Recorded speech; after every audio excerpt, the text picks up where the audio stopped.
This is Deb. I'm back. We're here with the continuing saga of Donovan's LG-1, and I just wanted to show this last video of it kind of ready to go back together. I'm going to glue the top on this week, and I don't want to do it without showing off all the cool things I got to do on the inside. So, for the real premiere, the special thing about these is that this is an LG-1 that has ladder bracing in. Ladder bracing, I'll show the previous video. Ladder bracing was only done to save time. Originally it was done with intention and good sound by this point, by the 50s and 60s.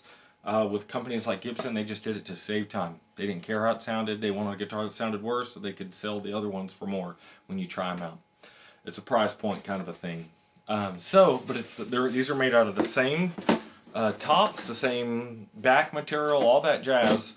And they look just like an LG2, except for they had cheap, fast bracing in them. So if you take them apart and you put them back together with LG2 bracing in there, you get an incredible sounding guitar. I was able to make my own set of plans of them, and that's what this is from. I cloned a set of 1948 LG2 braces in here, so this should sound pretty darn close to the real deal. Braces are new, they're not old, but that's going to be the only difference. So here it is. Hopefully you can see some of it. I added some. This had cracks on cracks on cracks. There's a previous video about how I put all those back together. Lots of cracks, and they were all going like this in different directions. It had all bowed up and crumbled all in different ways.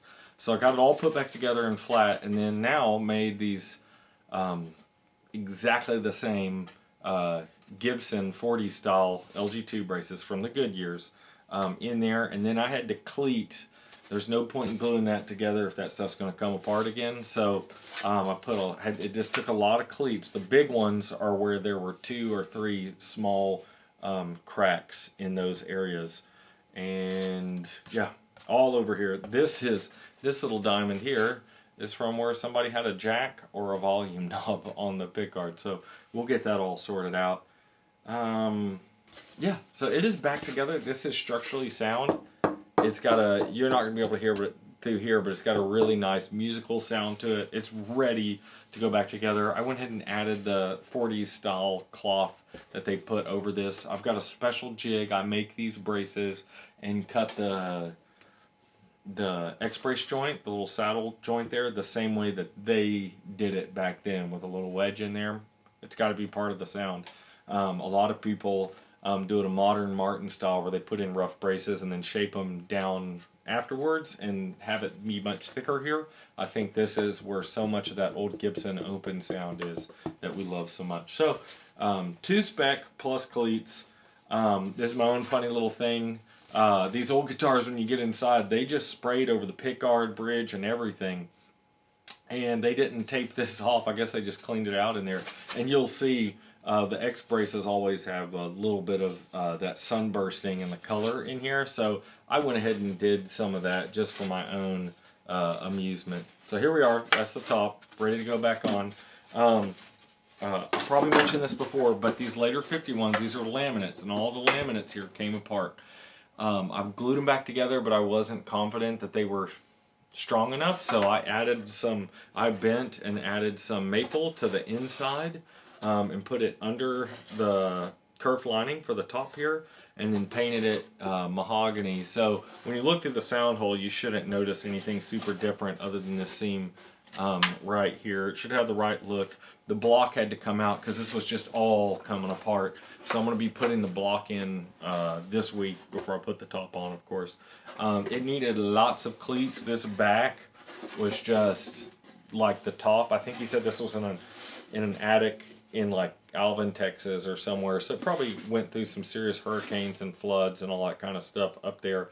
And this back was going in a million different directions. So that's why it needs a whole lot of cleats. I went ahead and taped off the braces and sprayed some mahogany just so it has a cohesive look. Again, some of these have 3 cracks under them, little tiny ones. Some have 2, some have 1. So we've got it back together. I think it's going to look fantastic. It's got The same little Martin center stripe, or not Martin, the LG-2 center stripe made out of maple down the middle.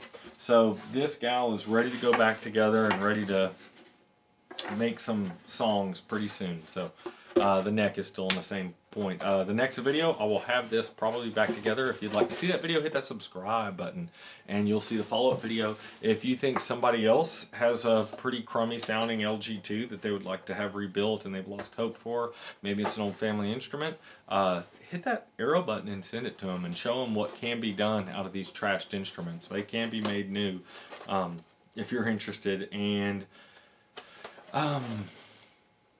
yeah, please hit the like button. That helps me out a whole lot. So thanks for watching.